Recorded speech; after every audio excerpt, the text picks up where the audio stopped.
राज्यातील शिखर संस्थांची अग्रगण्य असलेल्या अर्थवेध ग्रामीण बिगर शेती सहकारी पतसंस्थेची 23वी वार्षिक सर्वसाधारण सभा संस्थेचे संस्थापक अध्यक्ष प्राध्यापक कर्मयोगी BM महाले सर यांच्या अध्यक्षतेखाली संस्थेच्या सभागृहात खेळीमेळीच्या वातावरणात संपन्न झाली। यावेळी व्यासपीठावर ज्येष्ठ पत्रकार शांताराम गजे, जनलक्ष्मी ग्रामीण बिगर शेती पतसंस्थेचे संस्थापक अध्यक्ष भाऊ पाटील नवले, भारतीय जनता पार्टीचे जिल्हा उपाध्यक्ष जाधव, राष्ट्रवादी काँग्रेस अजित पवार गटाचे ज्येष्ठ नेते ॲडव्होकेट वसंतराव मनकर, दूधगंगा ग्रामीण बिगर शेती सहकारी पतसंस्थेचे अध्यक्ष डॉक्टर नितीन चासकर, उपाध्यक्ष केशवराव नायकवाडी, दशरथ कोटकर, सुनील धुमाळ, किसन मंडलिक, संजय कडलक, भाऊसाहेब गोडसे, अशोक पथवे, श्रीमती संगीता एखंडे, शर्मिला मालुंजकर यांसह अनेक मान्यवर यावेळी उपस्थित होते। सभेला प्रारंभ होण्यापूर्वी अहवाल सालामध्ये दिवंगत कॉम्रेड सीताराम येंचुरी, पतसंस्था फेडरेशनचे अध्यक्ष स्वर्गीय विठ्ठलराव चासकर यांसह शहीद जवान यांना श्रद्धांजली वाहण्यात आली। यावेळी इतिवृत्त वाचन संस्थेचे कार्यकारी संचालक किरण गजे यांनी केले, तर यावेळी संस्थेचे सभासद यांच्या गुणवंत विद्यार्थ्यांचा सत्कार करण्यात आला।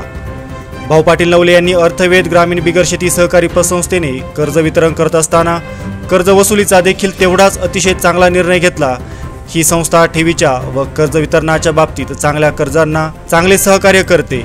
या संस्थेने सोने तारण कर्जावर चांगला भर दिला आहे। सर्व पतसंस्थांनी मुक्त वितरण करत असताना CD रेशो, NPA तरतूद या घटकांना महत्त्व दिले पाहिजे। कर्ज वितरण करत असताना गुंतवणूक देखील तेवढ्या महत्त्वाच्या आहेत। राज्य पतसंस्था फेडरेशनचे अध्यक्ष काका कोयटे यांच्या कल्पनेतृत्वातून पतसंस्था चळवळ भक्कम करण्याचे चांगले काम सुरू आहे। प्राध्यापक BM महाले सर यांनी अनेक संस्था निर्माण केल्या, अनेक तरुणांना रोजगार देण्याचे काम केले।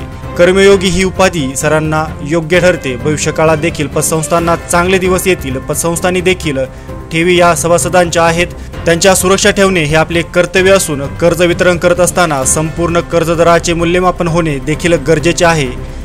कर्ज घेणे म्हणजे डोंगरावरून खाली प्रवास करणे, कर्ज फेडणे म्हणजे पुन्हा डोंगरावर प्रवास करणे। ही गोष्ट ज्यांना कळली त्यांना मात्र पतसंस्थेने उभारी देण्यात महत्त्वाची गोष्ट बजावली आहे। लाखो विद्यार्थ्यांना आपल्या शिक्षण संस्थेच्या माध्यमातून त्यांनी घडवले। आजही या शिक्षण संस्था आदिवासी भागात व ग्रामीण भागात नावरूपाला आणण्यासाठी त्यांनी मोठे योगदान दिले। त्याला जोड ग्रामीण बिगर शेती पतसंस्थेची मिळाली। त्यामुळे या संस्थेचा पारदर्शक कारभार हा नक्कीच सर्वांना प्रेरणादायी ठरणार असल्याचे जाधव यांनी सांगितले। यावेळी सभासदांनी सर्व विषय एकमताने मंजूर करत ही सभा खेळीमेळीच्या वातावरणात संपन्न झाली। अर्थवेधचा आदर्श कारभार सर्व पतसंस्थांना मार्गदर्शक ठरेल। सोने तारण वितरण करून या संस्थेने जोपासला अर्थ या शब्दाचा संकल्प संस्थेचा आदर्श जनतेला व सभासदांना माहीत झाला असून या संस्थेने अल्पावधीतच अवर्ग दर्जा प्राप्त करीत जी सुरू केलेली परंपरा आजही कायम टिकून ठेवली आहे। ही संस्था सेवानिवृत्त प्राध्यापक BM महाले यांनी स्थापन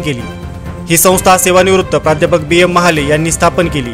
या संस्थेच्या अनेक संस्था असून कर्मवीर भाऊराव पाटील कोऑपरेटिव्ह सोसायटी, कर्मवीर भाऊराव पाटील शिक्षण संस्था या सर्वांना मिळून तालुक्यात नव्हे तर संपूर्ण जिल्ह्यात या आदर्श कारभाराने नक्कीच प्रेरणा मिळेल असे आवाहन मनकर यांनी केले।